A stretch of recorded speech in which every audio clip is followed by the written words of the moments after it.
은혜 받으실 말씀은 요한계시록 3장 1절에서 6절입니다.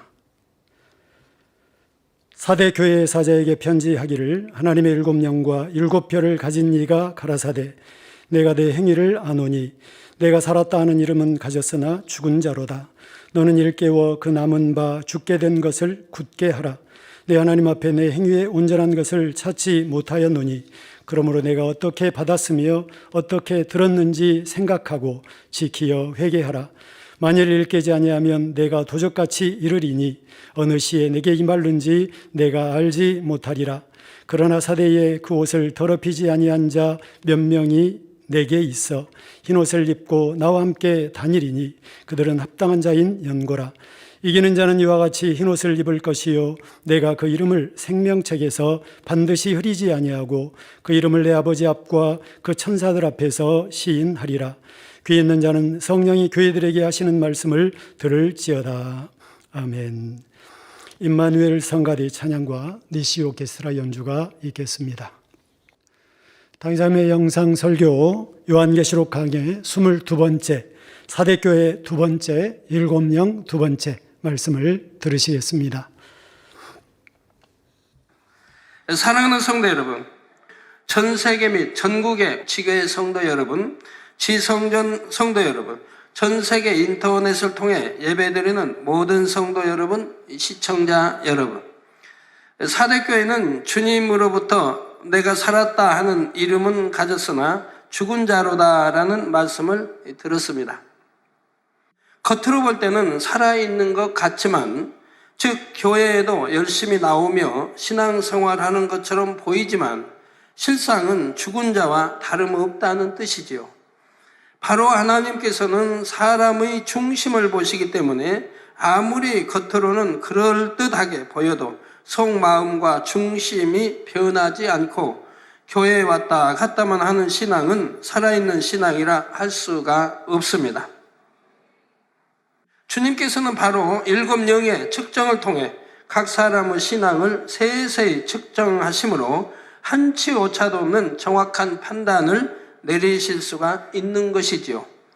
또한 일곱 영의 측정을 통해 응답해 주실지 아닐지에 대해서 결정을 하시게 됩니다.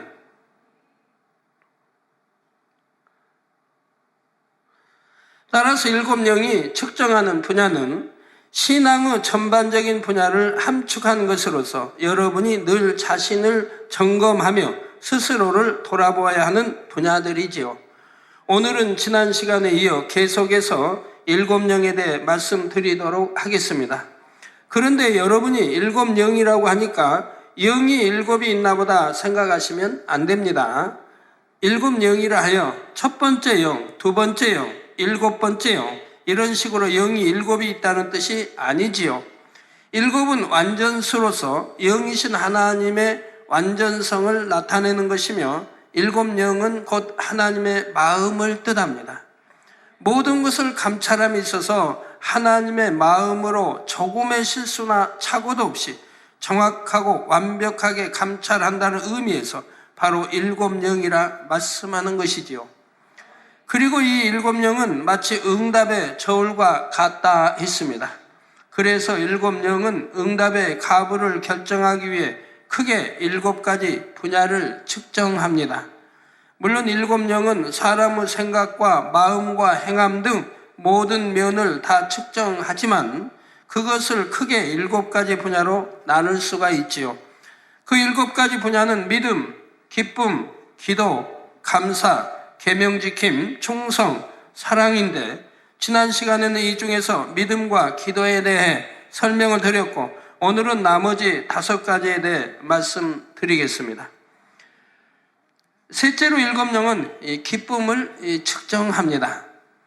성도 여러분, 기쁨은 구원받은 하나님의 자녀의 대표적인 증거입니다. 영원한 사망 지옥에서 건져졌고 영원한 생명을 얻어 천국에 가게 되었는데 그 기쁨을 무엇과 비교할 수가 있겠습니까? 또한 주님을 믿기 전에는 세상의 온갖 문제들로 인해 눈물, 슬픔, 아픔, 고통, 사망 등에 쌓여 기쁨이 없는 삶을 살다가 구원받은 하나님의 자녀가 되어 아버지 하나님의 사랑과 은혜 안에서 천국 소망 가운데 살아가게 되니 당연히 기쁨이 넘치게 되지요. 물론 어떤 분들은 저는 하나님을 믿기 전에도 기뻐하면서 살았습니다 말할 수 있지만 과연 그 기쁨이 참이었는지 생각해 보시기 바랍니다. 기뻐할 만한 일이 있을 때만 기뻐하는 기쁨이었고 상황이 바뀌면 언제든 사라질 수 있는 기쁨이었지요. 어떤 어려움이나 고통이 찾아오면 이내 사라져 버리는 기쁨이었고요. 내 유익에 맞고 내 마음에 맞으며 나보기에 좋을 때라야 나오는 조건적인 기쁨이었으며 언젠가는 변해버리는 기쁨이었습니다. 그러나 주 안에서 누리는 영적인 기쁨은 상황과 조건에 상관없이 항상 기뻐하는 것입니다. 그 무엇과도 바꿀 수 없는 영원한 생명을 얻었고 내세에 대한 소망이 가득하기에 마음 중심에서 항상 샘솟는 기쁨이지요. 물론 때를 따라 영적으로 영혼들에 대한 애통이나 하나님의 나라와 의를 위한 애통은 있지만 마음 깊은 곳의 기쁨은 끊이지 않고 솟아납니다. 초대교회의 성도들이 사자법이 되면서도 기뻐하며 순교에 이를 수 있었던 것처럼 기쁨이야말로 구원받은 하나님의 자녀된 징표요 그리스도인을 구별하는 향기가 됩니다. 또한 기쁨은 믿음이 있다는 증거입니다. 하나님에 대한 확실한 믿음과 기도와 간구에 응답 주실 것을 믿기에 현실의 어떠한 상황에도 상관없이 기쁨이 나올 수가 있는 것이지요. 그래서 응답 받을 믿음이 있는 분들은 모습부터가 다릅니다. 아무리 어려운 문제를 갖고 온다 해도 근심 걱정에 가득 차서 어두운 얼굴로 나오는 것이 아니라 기쁨을 잃지 않는 밝은 얼굴로 나오는 것입니다. 믿음으로 기도받으면 문제가 해결될 것을 믿기에 마음에서 우러나오는 기쁨이 있는 것이지요. 이런 분들은 기도받은 후에 얼마 되지 않아 응답받은 간증을 해오는 것을 보게 됩니다. 그런데 간혹 믿음이 있다 하고 직분을 가진 분들 중에도 영적인 기쁨을 잃은 분들이 있습니다. 겉모습은 웃는 얼굴을 하고 있지만 마음 중심에서 우러나오는 기쁨이 느껴지지 않지요. 하나님에 대한 뜨거운 사랑과 열심이 사라지고 미지근한 신앙으로 식어버렸거나 성령의 소욕을 쫓지 못하고 세상을 취하여 하나님과의 사이에 담을 만들게 되면 영적인 기쁨도 마음에서 사라지기 때문입니다. 그래서 그런 분들은 믿음도 있고 직분도 있으며 그만큼 머리가 되었음에도 어떤 응답을 받기 위해 기도할 때 오랫동안 응답이 지체되는 것을 봅니다. 믿음의 분량에 맞는 기쁨의 열매가 없으니 7 영이 기쁨을 측정할 때 합격하지 못했기 때문이지요. 성도 여러분, 기쁨은 곧 평안으로부터 나옵니다. 여러분이 아버지 하나님과 화평하고 주변의 사람들과 화평하며 여러분 자신과도 화평을 이루게 되면 여러분 안에 내주하시는 성령께서 평안을 주심으로 당연히 기쁨이 샘솟듯 솟아나게 되죠. 그리고 적어도 아버지 하나님과만 화평해도, 즉 어떤 죄의담을 만들지 않고 있다면 마음 중심에서 기쁨이 떠나지는 않습니다. 여러분 마음이 평안하고 누구하고 화평이 이루고 또 마음이 기쁘고 감사하고 이런 분들을, 항상 이런 분들은 첫째는 하나님과 화평을 이루고 있다는 얘기예요. 즉 하나님 말씀 안에 내가 살고 있다는 얘기예요. 그리고 모든 사람과도 화평을 이루고 있다는 것이고요. 모든 사람, 이웃과 믿음의 형제든 누구든 다 화평을 이루고 있다는 거죠. 내 직장의 동료든 뭐 가족이든 다 화평을, 부부든. 그리고 자신과의 화평도 이루어야 되고요. 자신과의 화평. 즉 싸움이 없어야 된다. 마음의 싸움. 육신의 생각, 육신의 소욕을 쫓으려고 하는 마음, 성령의 소욕을 쫓으려고 하는 마음, 이 두 마음이 싸우죠. 육신의 소욕을 쫓으려고 하는 마음이 없어졌을 때, 성령의 소욕만 쫓으려고 할 때 마음에 항상 화평하죠. 마음이 싸울 게 없어요. 마음이 화평. 이런 분들은 항상 하나님 말씀 있는 대로 기뻐할 수 있는 거예요. 항상 기뻐하라. 깨어기도 하라. 범사에 감사. 이것이 이루어진 사람이에요. 왜? 마음의 화평이 있으니까. 왜? 비진리와 진리와 싸움이 없다 이 말입니다. 이제 비진리는 다 빼냈고 악은 모양으로 빼냈고 내가 진리로 되어 있고 진리 안에 거하니까 내 싸움이 없죠. 마음에. 이런 분들은 당연히 하나님과 화평을 이루죠. 하나님과. 왜? 내가 진리 안에 빛 가운데 거하니까. 아버지의 빛이신데 우리는 빛 가운데 거하니까 하나님과 사귐이 있고 하나님 사랑합니다 믿습니다가 진실이고 참이다 이 말입니다. 그래서 하나님과의 화평을 이루죠. 그러고 보면 내 이웃과 가족과 뭐 부부도 누구하고도 다 화평을 이루게 되죠. 그래서 화평을 온전히 이룬 이분은 천국에 가도 어디 가요? 못해도 삼천정 아니면 새 예루살렘. 그래서 히브리서에 있는 대로 모든 사람과 화평함과 거룩함을 쫓지 아니하면 결단코 주를 볼 수 없다. 하나님 말씀은 얼마나 정확한지 그대로인 거예요. 말씀 한 절 한 절이 그대로인 것입니다. 모든 사람과 화평을 거룩을 쫓는다면 그러니 당연히 천국을 가도 못해도 삼천정 아니면 새 예루살렘을 갈 수가 있는 거죠.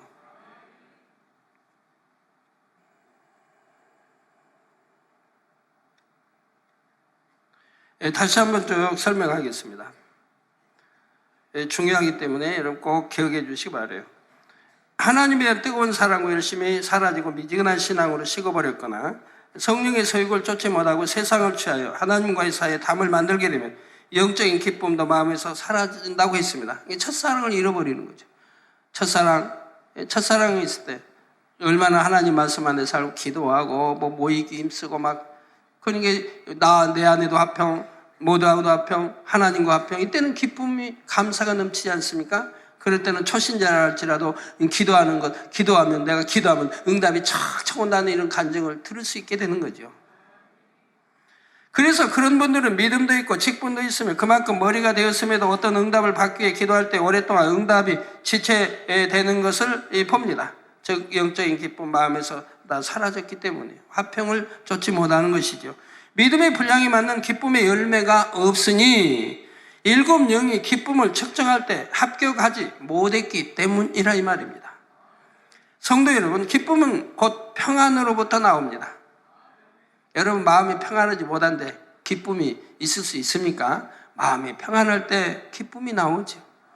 마음이 평안할 때 얼굴에 기쁨이 나오는 얼굴이 참인 것을 볼 수가 있죠. 여러분이 아버지 하나님과 화평하고 주변의 사람들과 화평하며 여러분 자신과도 화평을 이루게 되면 여러분 안에 내주하시는 성령께서 여러분에게 평안을 주신다 이 말입니다. 당연히 기쁨이 샘솟듯 솟아날 수밖에 없는 거예요. 그러니까 여러분 신앙생활하면서 한번 점검해 보세요. 나는 기뻐하고 있는가? 범사에 감사하고 있는가? 아니면 염려, 근심, 걱정하고 있는가? 정말 내 안에는 기쁨이 넘친다. 이래도 저래도 오늘도 내일도 어제도 그제도 몇 달 전에도 나는 항상 기쁨이 넘친다. 그 감사가 넘친다. 이런 분이라고 하면 틀림없이 성령을 기쁘게 해드린 분입니다. 즉 자신과 화평하고 하나님과 화평하고 모든 사람과 화평함을 쫓는 분인 거예요. 이런 분들은 당연한 거예요. 성령이 기뻐하시고 여러분은 기쁨을 주신다 이 말입니다. 어느 누구, 원수막이나 어느 누가 빼앗을 수 없는 기쁨을 주시는 것이라 이 말입니다. 그래서 성령께 평안을 주심으로 당연히 기쁨이 샘솟듯 솟아나게 되죠. 자, 그리고 적어도 아버지 하나님과만 화평해도 즉 어떤 죄의담을 만들지 않고 있다면 마음 중심에서 기쁨이 떠나지는 않습니다. 그러므로 이 시간 여러분 자신을 돌아보아 마음에 기쁨이 없는 분이 있다면 혹은 기쁨이 사라져가는 분이 있다면 혹여 예배 시간에 졸린다고 하면 기도 시간에 졸린다고 하면 신령과 진정으로 예배드리지 못한다고 하면 다 마찬가지예요. 지금 기쁨이 없는 것이고 화평을 깨는 거예요.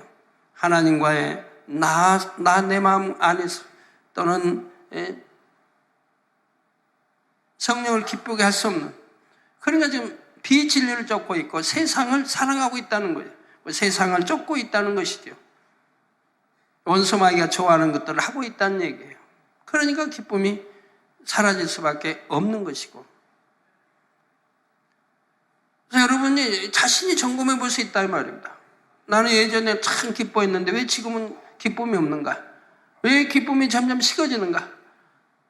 옛날에는 그렇게 뜨겁게 하나님을 사랑하고 목자를 사랑하고 이렇게 진리를 사랑했는데 왜 지금은 그 첫사랑을 잃어버렸는가? 되돌아보면 뻔한 거라 이 말이에요. 내가 어느 순간에 세상을 사랑했어요. 내가 기도 열심히 하던 거 기도줄을 놨어요. 왜? 세상을 사랑하다 보니 거기에 시간을 뺏겼고 안 좋은 것 보고 안목에 저 육신의 이생 이런 것들이 돌아서 기도를 쉬게 되고, 그러다 보니 이제 하나하나 내 안에서 그런 기쁨들이 사라지는 것을 보게 되죠. 즉 하나님과 화평을 깨게 되는 것이고, 성령과의 화평, 내 마음 안에 진리가 이제 비진리가 돌아서 진리와 갈등 싸우게 하고, 그러니 공고함이 생기고요. 그래서 기쁨이 사라져가는 분이 있다면 여러분이 지금 아버지 하나님과의 사이에 혹여 죄의담을 만들어 놓고 있지 않은가 점검해 보실 수 있기를 바랍니다. 그래서 죄의담이 있다면 신속히 헐어내셔서 잃었던 기쁨을 다시 회복하는 여러분이 되시기를 바랍니다. 이러한 기쁨을 회복하신 분들이라면 반드시 기도와 간구에 대한 응답도 받게 될 것입니다. 네 번째로 7영이 측정하는 것은 감사입니다. 기쁨과 함께 감사 역시 하나님의 자녀된 증거로 나타나는 열매이지요. 조금의 믿음이라도 있는 사람은 어떤 상황과 조건 속에서도 중심에서 감사의 고백이 나옵니다. 구원의 은혜 한 가지만 생각해도 감사가 나올 수밖에 없지요. 지옥에서 영원히 고통받을 영혼이 값없이 주신 주님의 구속의 은혜로 영생을 얻어 천국에서 영원히 살게 되었으니 어찌 중심의 감사가 나오지 않겠습니까? 더구나 사랑의 하나님께서 우리 아버지가 되셔서 우리 삶을 한 걸음 한 걸음 인도해 가시니 이를 믿는다면 범사에 감사하게 되는 것입니다. 구원받은 하나님의 자녀라면 설령 감사에 조건이 없다 해도 감사해야 할 텐데, 신앙생활을 하면서 믿음도 더 커지고 그래서 감사의 조건도 점점 많아진다면 당연히 날이 갈수록 더 감사하는 것이죠. 그런데 만약 감사할 일이 있을 때만 감사하고 어려운 일이나 힘든 상황이 되었을 때는 입술에서 원망과 불평이 나온다면 이는 믿음 있는 사람의 모습과는 거리가 멉니다.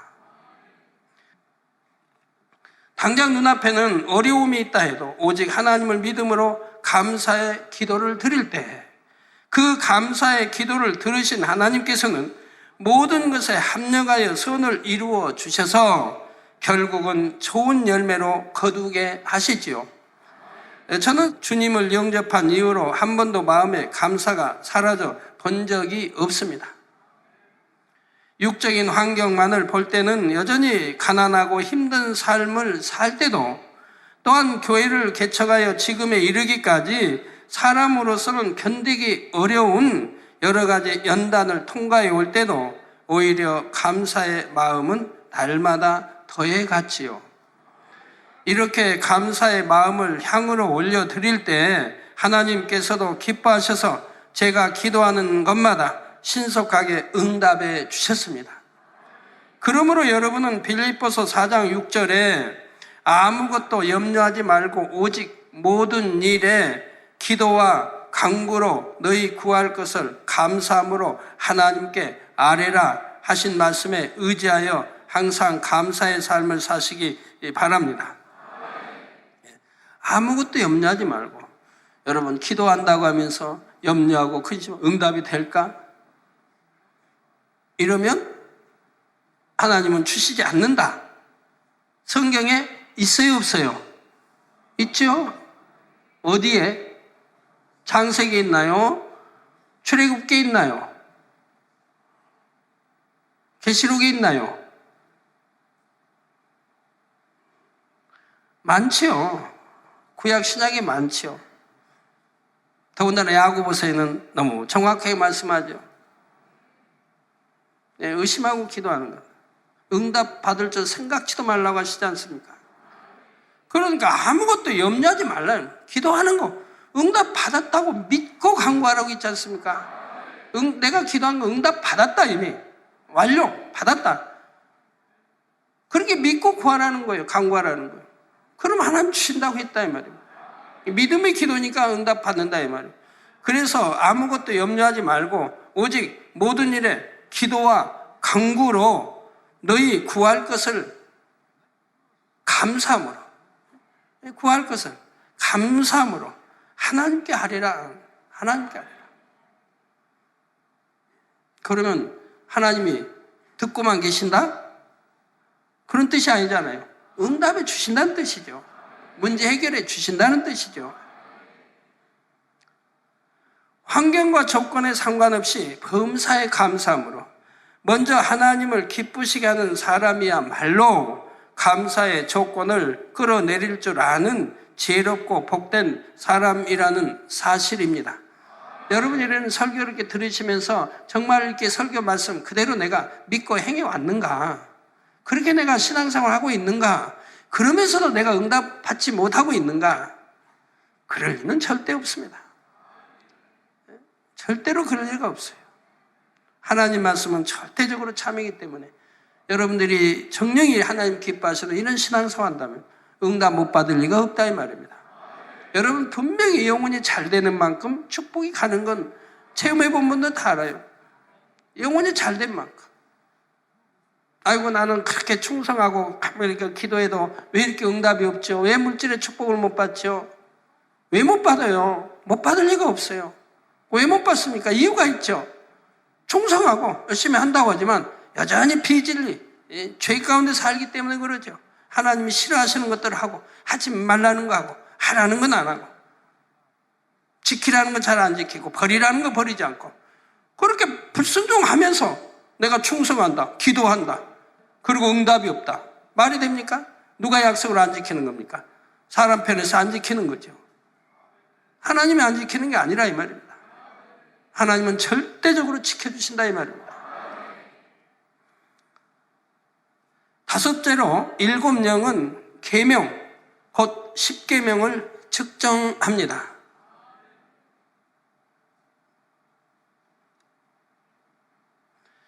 성경에 보면 무엇을 하라, 하지 말라, 지키라, 버리라 이렇게 명해 놓으신 말씀들이 많이 있습니다.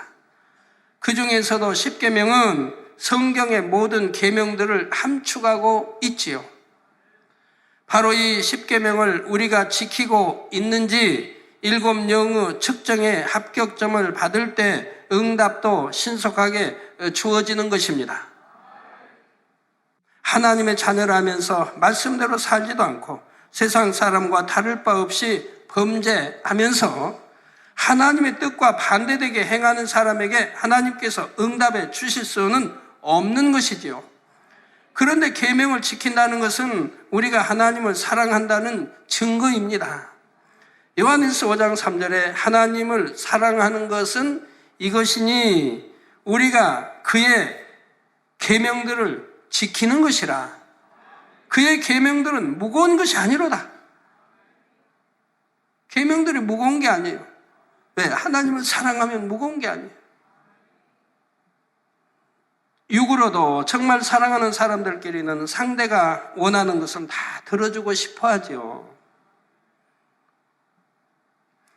영적으로도 하나님을 믿고 사랑하는 사람이라면 하나님의 계명들을 기쁨으로 지킬 것이요.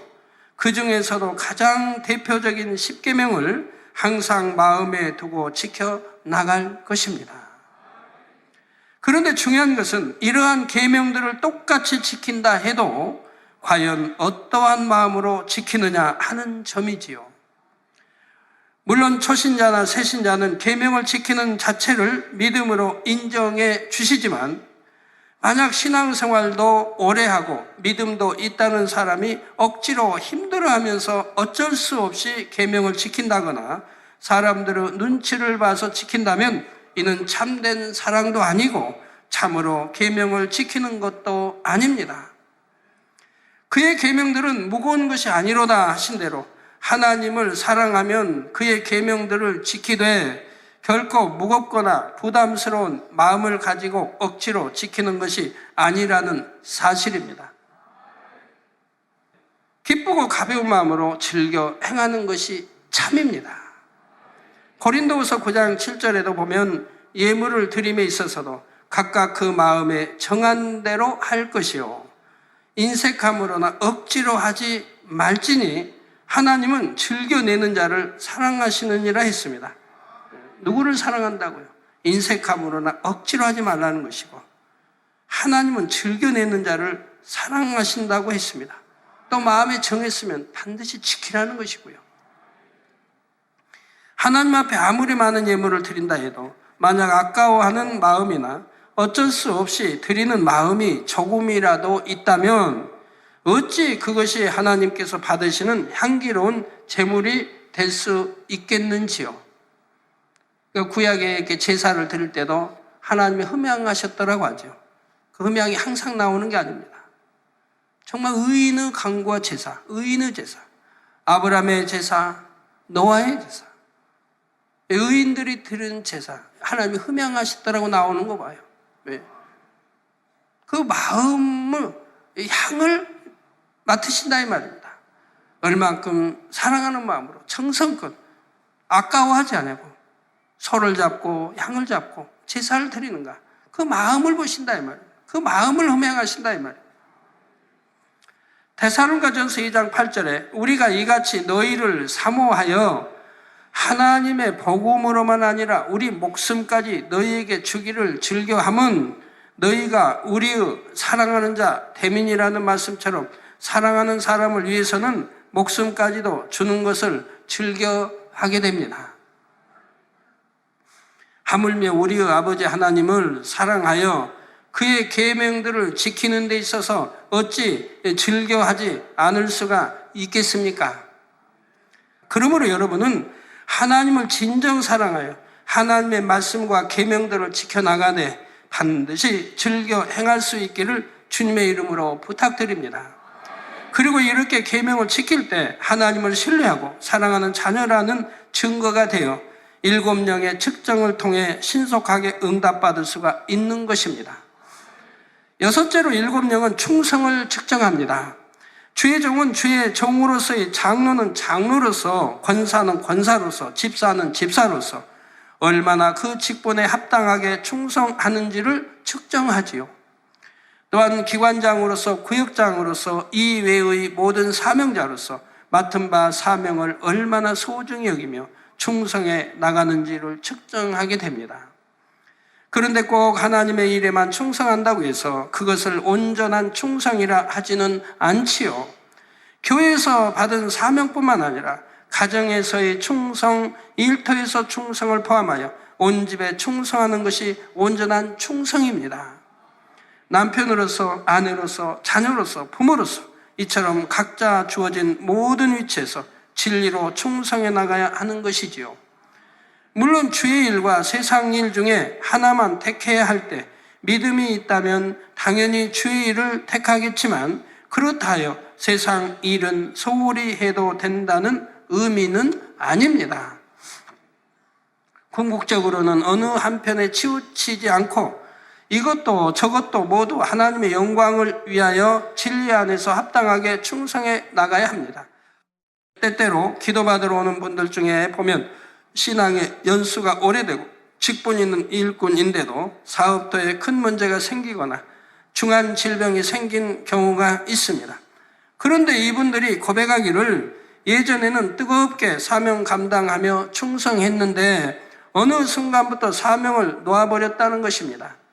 사업터를 확장하는데 마음을 빼앗겼다거나 가정의 핍박으로 인해 점차 타협하게 되었다거나 기타 여러 가지 상황 속에서 사명에 대한 충성이 식어져 버렸다는 것이지요. 따라서 온전한 충성은 변함없는 충성이라는 사실도 꼭 기억해야 됩니다. 1년간은 열심히 충성하고 그 다음에는 충성하지 못하고 그걸 어찌 충성했다고 하나님이 하시겠습니까?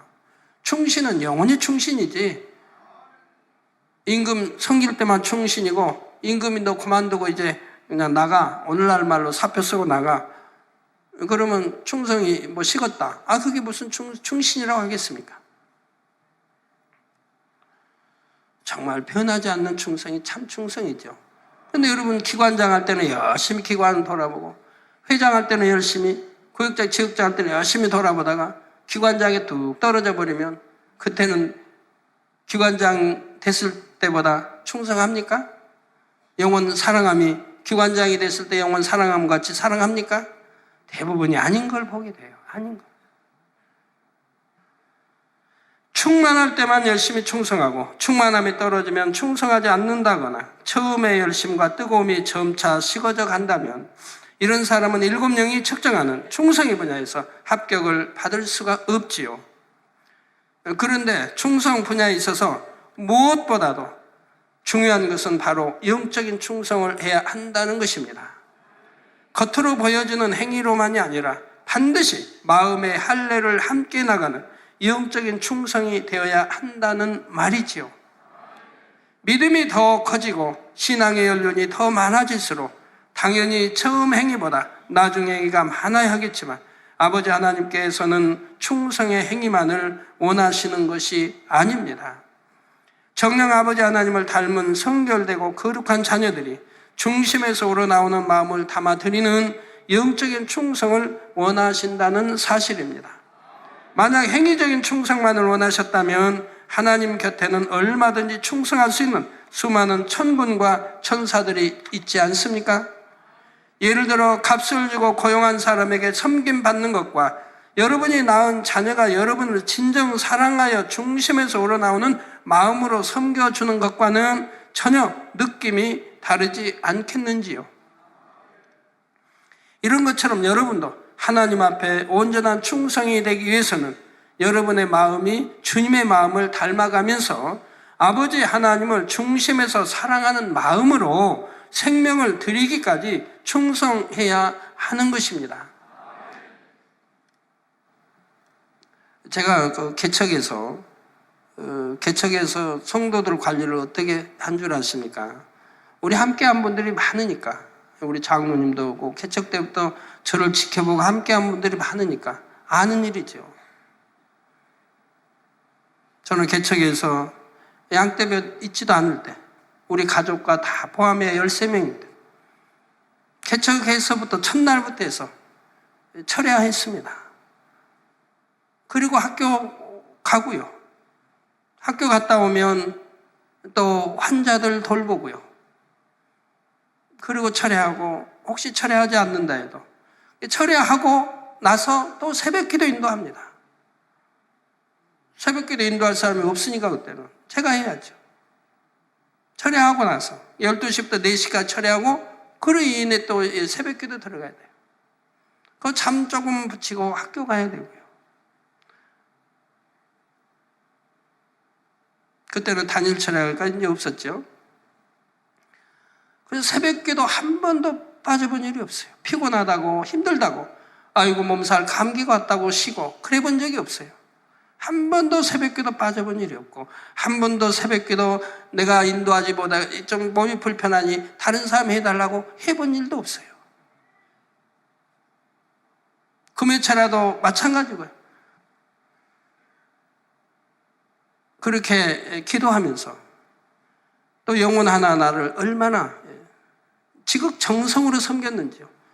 초등학교부터 시작해서 우리 중등부, 고등부 먼 데서 왔어요 그때. 그만큼 지극정성으로 섬겼다 이 말입니다. 꼭 그들이 끝나고 토요 예배든 아니면 주일이든 예배 끝나고 그들이 돌아갈 때 꼭 버스 타는까지 나가서 제가 꼭 토콘 지어주면서 잘 가라 손 흔들어 줬어요. 항상 그렇게 했어요. 변함없이. 독권도 하나 주면 안 되잖아요. 갈아탈 거니까 두 번인가 세 번 두 번 갈아타면 4개가 필요하죠. 또 올 때. 다음에 또 올 때 돈 없으면 못 오니까. 갈 거 올 거. 그러니까 4개 아니면 6개. 이렇게 토큰을 주면서. 그때는 뭐 돈이 없을 때니까, 헌금도 몇만 원 나올 때니까. 제가 먹지 않고, 제가 쓸 거 쓰지 않고, 그렇게 해서 토큰 사서 토큰을 일일이 줬어요. 그렇게 영혼 하나하나를 살피고, 이렇게 전도된 영혼을 너무너무 아까워서, 보물같이, 한 영혼도 잃지 않게 해서, 그렇게 기도하고, 그렇게 살펴왔어요. 그런데, 이제는 교회가 이렇게 커지니까, 그 열심히 열정이 사랑이 식어졌느냐? 아닙니다. 조금도 식은 게 없습니다. 그때는 어려울 때요. 의식주도 어렵고 모든 거 어려울 때입니다. 그러니까 그렇게 열심히 했다고 합시다. 그러면 그때의 그 열심과 충성이 식었느냐 이 말입니다. 아닙니다. 조금도 식은 것이 없습니다. 더 뜨거워졌고 더 영혼 사랑함도 기도도 더 모든 것이 더 뜨거워졌지. 그때보다 식은 것이 없다 이 말입니다. 그렇게 모든 시간들이 하나님께 드렸습니다. 왜? 이 세상 헛되고 어떤 거예요? 여기다 엉뚱한 데 시간 허비해서 뭐 합니까? 그 귀한 시간 아버지 나라와 의를 위해서 드리고 나머지 천국 가서 영원히 행복하게 아버지 주신 상급과 그 아름다운 집에서 영원히 행복하게 살아야 되지 않겠습니까? 자, 이런 마음으로 여러분들이 목회하고 또한 교구장과 모든 영혼들을 하나님 일을 한다고 하면 어찌 열매 내지 못하겠고 부흥하지 못하겠습니까? 마지막 7번째로 7영은 사랑을 측정합니다. 사랑은 앞에서 살펴본 6가지 전체를 온전하게 엮는 띠와 같은 역할을 하며 우리가 이 땅에서 경작받는 궁극적인 목적입니다. 하나님께서 첫사람 아담을 지으시고 이 땅에 사람을 경작하시는 이유가 바로 하나님과 영원히 사랑을 주고받을 참 자녀를 얻기 위한 것이었지요. 따라서 아무리 기도하고 충성하며 하나님의 일을 많이 한다 해도 하나님을 사랑하며 형제를 사랑하는 마음으로 해야 모든 것이 참된 의미가 있습니다. 고린도전서 13장 1절에서 3절에도 보면 내가 사람의 방언과 천사의 말을 할지라도 사랑이 없으면 소리나는 구리와 울리는 꽹과리가 되고 내가 예언하는 능이 있어 모든 비밀과 모든 지식을 알고 또 산을 옮길 만한 모든 믿음이 있을지라도 사랑이 없으면 내가 아무것도 아니요 내가 내게 있는 모든 것으로 구제하고 또 내 몸을 불사르게 내어줄지라도 사랑이 없으면 내게 아무 유익이 없느니라 말씀합니다. 주님께서도 사랑으로 율법을 완성시키셨으며 믿음, 소망, 사랑 중에 제일은 사랑이라 하셨지요. 그러므로 결국 믿음을 가지고 기도하며 기뻐하고 감사하고 계명을 지키며 하나님 앞에 충성하는 모든 것도 결국은 사랑으로 해야 한다는 사실입니다. 마태복음 22장 37절에 예수께서 가라사대 내 마음을 다하고 목숨을 다하고 뜻을 다하여 주 너희 하나님을 사랑하라 하셨으니 말씀한 대로 마음과 목숨과 뜻을 다하여 하나님을 사랑한다면 능히 7영이 측정하는 모든 분야에서 합격점을 받을 수가 있는 것이지요. 사랑하는 성도 여러분, 우리의 신앙생활은 믿음에서부터 시작됩니다. 믿음이 있을 때만이 기뻐하고 감사할 수 있고 기도도 할 수 있고 계명도 지켜나가며 충성할 수도 있기 때문입니다. 이렇게 믿음 가운데 행해 나감으로써 날마다 하나님의 자녀답게 변화되어 가는 것이지요. 그래서 가장 먼저 7영이 측정하는 것도 믿음입니다. 그런데 믿음을 비롯하여 다른 모든 것이 있을지라도 사랑이 없으면 결과적으로 아무런 소용이 없기 때문에 맨 마지막으로 사랑을 측정하는 것입니다. 예를 들어 사명을 받아 열심히 충성한 것 같았는데 마음에 안 맞는 일이 있다고 해서 쉬어버린다면 이것은 사랑으로 행하는 것이 아닙니다. 또한 하나님의 나라를 위해 열심히 기도한다 하지만 형제를 사랑하지 못해서 미워하고 시기 질투한다면 이 기도 또한 사랑으로 하는 것이 아니지요. 자, 믿음 있는 직분자요 일꾼으로 사명을 감당한데도 다른 사람의 허물을 말하며 판단 정죄한다면 이 또한 사랑이 있는 것이 아닙니다.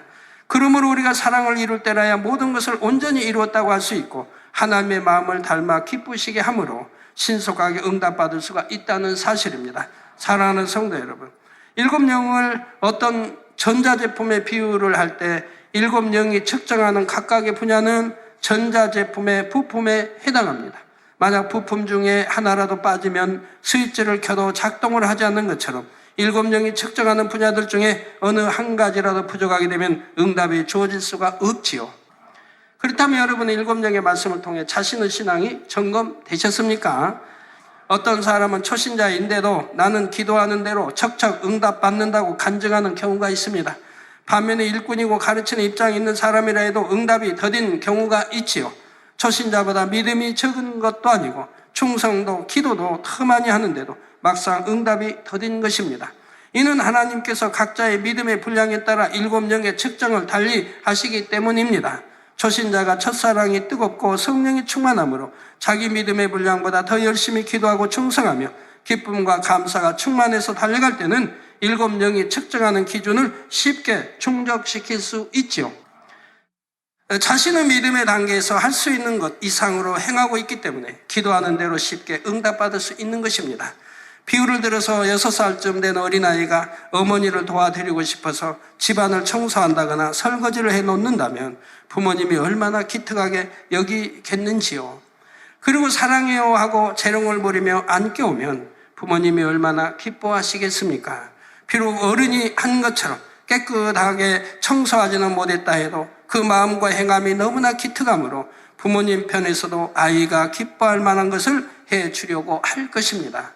반면에 20살이 넘어 장성한 자녀가 부모님을 도와 어떤 일을 했을 때는 6살 난 자녀가 하는 것과는 다르지요. 비록 6살 난 자녀보다는 일을 더 잘해 놓았다 해도 부모님 입장에서는 자녀의 나이에 맞는 수준에서 일의 열매를 볼 것이고 자녀가 정녕 우러나는 마음에서 마음과 정성을 다해 했는지를 볼 것입니다. 마찬가지로 믿음이 크고 직분과 사명이 클수록 하나님 앞에 당연히 더 많은 것을 드려야 합니다. 7영이 측정하는 모든 분야에 있어서도 자신의 믿음의 분량에 맞는 신앙생활을 해야 하지요.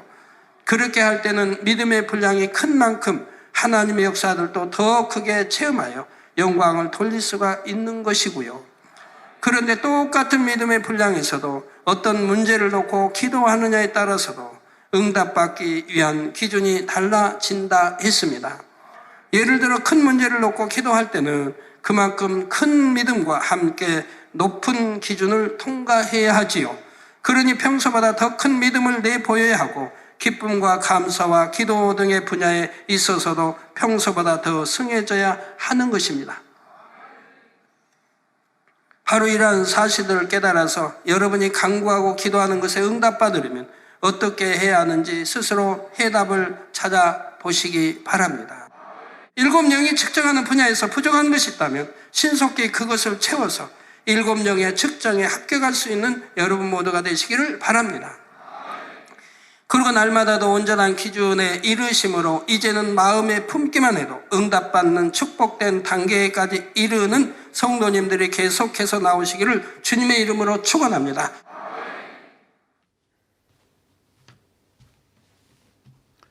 들으신 말씀을 생각하시며 기도하겠습니다. 할렐루야. 사랑의 아버지 하나님, 은혜를 감사합니다. 오늘도 사랑하는 목자를 통하여 우리가 7영의 말씀을 들었습니다. 한 말씀 한 말씀 아버지 하나님 대입하며 자신에게 대입하고 또 무엇이 부족한지 발견하고 또한 깨달으며 아버지 하나님 정녕 부족한 것들을 또 채워나가서 아버지 더 응답받고 또 축복받으며 마음껏 영광 돌려나갈 수 있는 우리 만민의 모든 성도님들이 되어질 수 있도록 축복하여 주시옵소서. 감사드립니다. 우리 주 예수 그리스도 이름으로 기도하옵나이다. 아멘.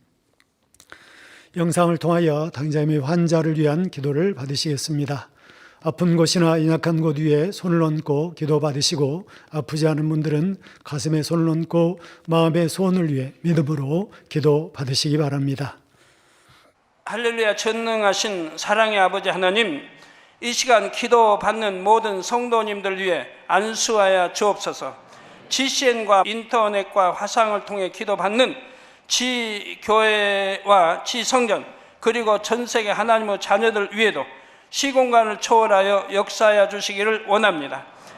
믿어지는 믿음을 주시고 부정적인 생각과 의심의 세력을 물리쳐 주옵시며 모든 시험 환난도 물리쳐 주옵소서. 머리부터 발끝까지 오장육부 뼈 마디마디 온몸의 신경 조직 세포 등 아픈 곳마다 성령의 불로 태우시고 근본의 빛으로 역사하여 주옵소서. 예수 그리스도의 이름으로 명하노니 원수마귀 사단 모든 질병 균 연약함아 물러가라. 빛이 여임하라. 모든 불치 난치병도 성령의 불로 태워 깨끗하게 역사하여 주옵소서. 말라리아를 비롯한 모든 풍토병도 물리쳐 주옵소서. 감기, 기침, 열, 몸살, 독감 등 각종 유행성 질병도 다 물러가라. 어떠한 유행성 질병 균도 틈타지 않게 지켜 주옵소서. 위암, 폐암, 간암, 유방암, 자궁암, 대장암, 피부암 등 각종 암과 에이즈, 백혈병, 뇌졸중, 고혈압, 저혈압, 심장병, 폐병, 위장병, 당뇨, 부인병, 피부병, 갑상선 질환과 모든 염증도 깨끗게 하여 주옵소서. 소아마비, 중풍, 관절염, 디스크도 온전케 하여 주옵소서. 요통, 두통, 신경통을 비롯한 모든 통증은 사라질지어다. 간질, 자폐증, 우울증, 조울증, 노이로제 등 모든 정신질환도 물러가라. 모든 마비된 것도 풀어지고 일어나 걷고 뛸지어다. 눈도 잘 보이게 하옵시고 귀도 잘 들리게 하여 주옵소서. 소경은 눈을 뜨고 기머거리는 들으며 벙어리는 말할지어다. 각종 사고, 후유증도 깨끗게 하시고 부러진 뼈도 붙여 주옵소서. 화상 입은 것도 온전케 하옵소서. 화기야 물러가라. 열도 물러가라. 아버지 흉터도 나지 않게 역사해 주시기를 원합니다.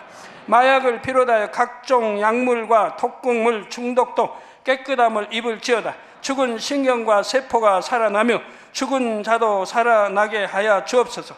잉태의 축복도 주시기를 원합니다. 잉태 축복을 받으라. 예수 그리스도의 이름으로 명하노니 원수마귀 사단아 하늘 공중 곳에 잡은 악의 영들아 물러가라. 그의 사자들도 물러갈지니라. 이 땅의 악한 영, 더러운 영, 거짓되고 간사한 영, 이간질하고 미혹하는 모든 어둠들은 물러가라. 모든 흉악의 결박을 풀고 어둠아 물러가라. 빛이 여임하라. 아버지 하나님, 부르짖어 기도할 수 있는 능력을 주시고 죄를 버리고 성결될 수 있는 능력을 주옵소서. 영혼이 잘됨같이 범사에 잘되게 하시고 가정의 복음화도 이루어 주시기를 원합니다. 한 주간도 모든 사고와 재앙으로부터 지켜주시고 불통이 없는 형통한 삶을 살 수 있도록 축복해 주옵소서. 성령의 불담으로 천군 천사와 주님의 불꽃 같은 눈동자로 모든 하나님의 자녀들과 가정, 일터, 사업터를 지켜주시기를 원합니다. 학생들에게 지와 명철을 더하시고 공부도 할 수 있는 뜨거운 마음과 열정도 더하여 주옵소서. 마음과 생각을 세상에 빼앗기지 않도록 지키시고 하나님을 뜨겁게 사랑하는 학생들로 축복하여 주옵소서. 하나님의 자녀들이 먹으나 마시나 입으나 무엇을 하든지 하나님 앞에 영광 돌리는 삶이 되게 축복하여 주시기를 원합니다. 나는 하나님을 만났노라, 체험했노라, 응답 받았노라, 축복 받았노라, 간증하는 입술이 되게 역사하여 주옵소서. 아버지 하나님 감사합니다. 홀로 영광 받으옵소서. 우리 주 예수 그리스도의 이름으로 기도하옵나이다. 아멘.